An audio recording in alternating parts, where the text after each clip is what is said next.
Kathleen Kennedy, in her recent interview with Deadline, said some interesting things about Star Wars projects currently in development that Star Wars fans, even the ones rejoicing at her departure, may find encouraging. In my last video, I addressed the questions about her future. If you'd like to hear what I had to say about that, click on the banner at the top. Here, we're looking at what she said in the interview that addresses some recently reported projects in development. So, the interviewer, Mike Fleming Jr., asks Kathleen Kennedy about Simon Kinberg. I broke a piece last fall about Simon Kinberg making a deal to write and produce a Star Wars trilogy. How's that going? We're absolutely rolling fast and furiously. That has gone exceptionally well, and he's literally going to script as we speak. We'll see something probably around June. Kinberg, of course, is experienced working with Dave Filoni and has experience working on franchise films. And then, of course, we heard that they had brought on his buddy who worked with him, Derek Hoffman. They brought him aboard as a vice president of development. She is asked, there are spin-offs, and then there is the core Star Wars story broken into trilogies. Is this a continuation of that? This is the next iteration, the new saga that moves us into the future. Imagine you have this situation where the sequel trilogy wasn't as good as it could have been, didn't really move the story in a way that we particularly care for. But let's pretend that it did. It doesn't have to rely on this continuity. You can, let's say, treat the sequels as an interpretation of the historical documents, like Galaxy Quest. And this is something new. So it's an opportunity to kind of separate Star Wars from what has come before. Question is, and the one by Deadpool and Wolverine director Shawn Levy, she says that's also in the future. It's all post the first 9. Shawn's is a standalone Star Wars story that'll take place post 9, maybe 5 or 6 years out. And Mandalorian really stands on its own because there we're dealing with a whole other era in the New Republic. We have other development going on in that space as well. So that's the space that we're pretty much focused on right at the moment because obviously with Mandalorian, we have a pretty good sense of where that's going.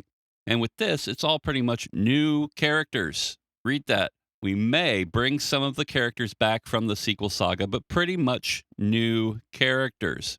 This is huge. Remember that we have been hearing that Rey is the big, Disney's biggest thing in Star Wars. Star Wars' most important character, this, that, and the other thing. You may recall, or maybe not, Galaxy's Edge was originally supposed to be Tatooine.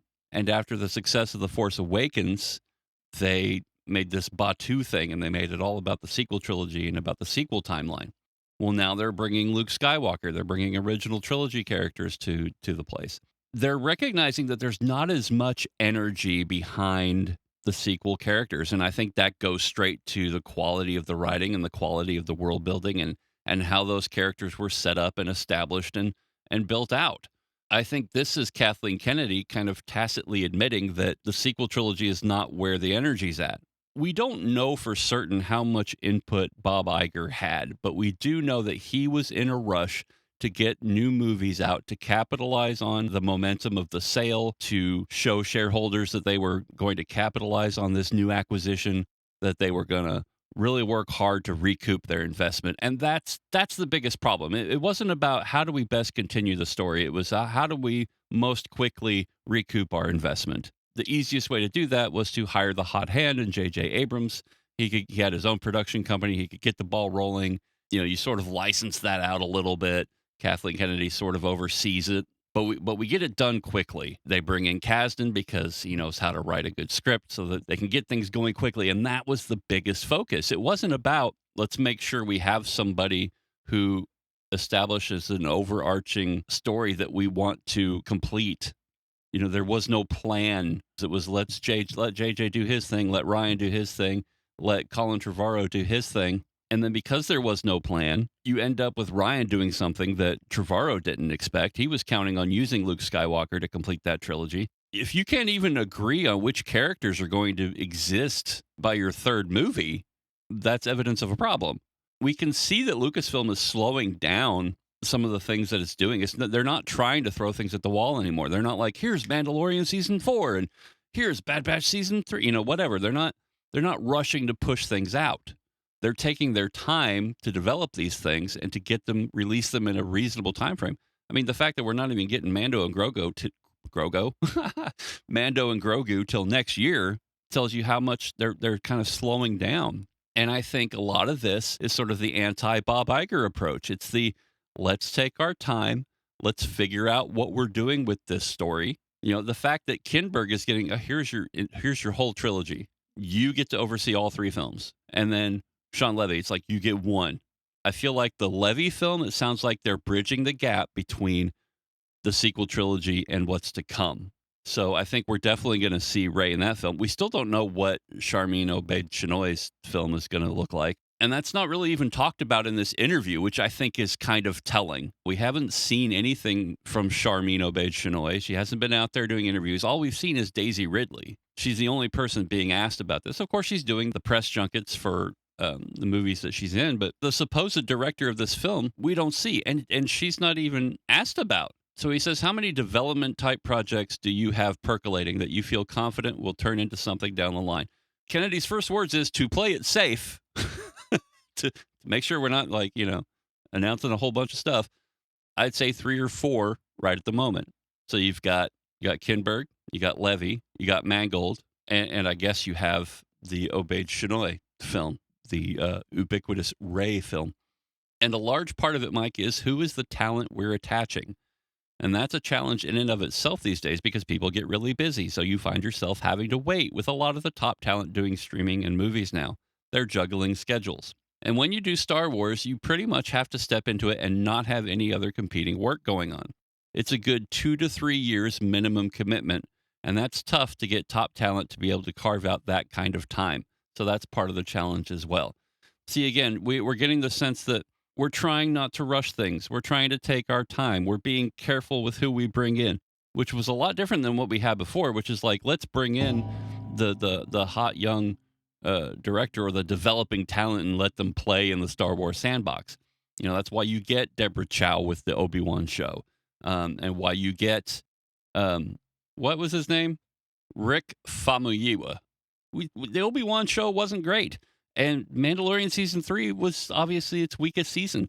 And you bring in someone like Leslie Headland, who is not really established in the industry, and you sort of let them play. You bring in a guy like Rian Johnson, who's more of an auteur than really an established feature director.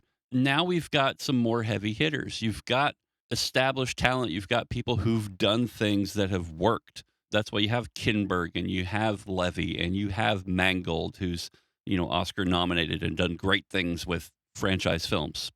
You still got that prequel with James Mangold, who's Oscar nominated for the Bob Dylan movie, A Complete Unknown. She says, yep, he's working on this script right now. Simon's working on scripts right now. Sean, we had been working with him already for about a year and a half. These guys are available now. Jim, he got delayed a bit because of the Dylan movie and the awards season. You have to accommodate top talent to a certain extent, and quality is so important with what it is we're trying to do. I like to wait for people that I think are passionate and really good to step into Star Wars. See, the signal that she's sending here, the signal is, hey, we're slowing down.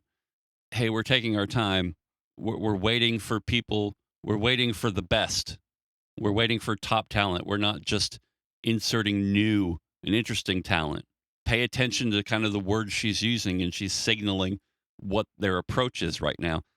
And it sounds like they're really changing their approach to do something a little more solid. Quality is the focus here. Now, you can debate whether or not she knows what quality looks like, but at least that's what they're not looking to capitalize as quickly as possible. He asks her, any others that I've forgotten? And here's her opportunity to mention the Sharmeen Obaid-Chinoy Rey film. Here's her chance to talk about that and to make sure everybody knows that Sharmeen Obaid-Chinoy is still the director of a Star Wars film. And she talks about Taika Waititi. She says, I keep waiting for Taika, and he is working with another writer now. He's so busy. I love him. I think if we ever do get a script from Taika, it's going to be fantastic. I already saw a first act that I loved, but tying him down, it's tricky. Now, I know that Taika is a kind of a lightning rod. Star Wars fans like to kind of rag on him, but he did work with Favreau on The Mandalorian as IG-11. They know him. So it's like, okay, do you insert him into like a serious, dramatic Star Wars film? Probably not. You probably aim for something that's geared to be more quirky, more comedic, a standalone thing that just kind of exists in Star Wars. I like his sense of humor. A lot of people complain about Thor Ragnarok being so different tonally from especially the first two. You know, that was a comic book movie. It wasn't trying to take itself too seriously. What if Taika gets a hold of Jodna Nawud and gets to make a Star Wars pirate movie with Jude Law? I mean, that would be fun. Again, it's notable that when he says, "Are there any others I've forgotten?" she goes straight to waiting on Taika. She doesn't go to anything else. The most interesting thing in this whole deal is the fact that they're kind of moving on from the sequel trilogy. They're no longer leaning into that. I think the Mandalorian timeline is a lot of this filling in the gap between the Return of the Jedi and the Force Awakens, and she does talk about how they're developing in that time frame. And then there's this stuff that's coming even beyond the sequels. So again, that's telling. You know, they're trying to kind of move on from this time frame. Let's do something original. Let's do something new. And it kind of sounds like they're moving on from the Skywalker thing and they're going to do something completely different. And I think that leaves it open a little bit. I think that we kind of had certain expectations of what they might do bridging the original trilogy with the sequels, and they didn't do that to a certain degree. They didn't meet audience expectations. And so now they're moving on to a point where there aren't any audience expectations, where they can kind of do their own thing. And that's kind of exciting. I think that's a good approach. And I think that's what we want. And, you know, you can hate on Kathleen Kennedy. And me personally, I think it's good that she's moving away from president of Lucasfilm and more into a direct production role, because when you give her a single project, a single film that she's producing, she gets that stuff done. She's probably not as great on the development side. She's probably not as great as at looking at scripts and things like that and judging what's going to work. But if she's given a filmmaker with a vision of what they want to do, she helps them get that done. And she's always done that over her entire career. You don't have to like her. She's still the boss right now. So I think all in all, this is a good approach. This is I think what we want. I'm hopeful that eventually those who like Kathleen Kennedy and those who dislike Kathleen Kennedy can find something to enjoy in Star Wars without her being the number one boss there. So I want to thank you. If you listened this far, please like and subscribe the video. And I will say what I always say, good luck. And I'll see you at the rendezvous. Good luck, Luke. Meet up the rendezvous. Don't worry, R2. We're going.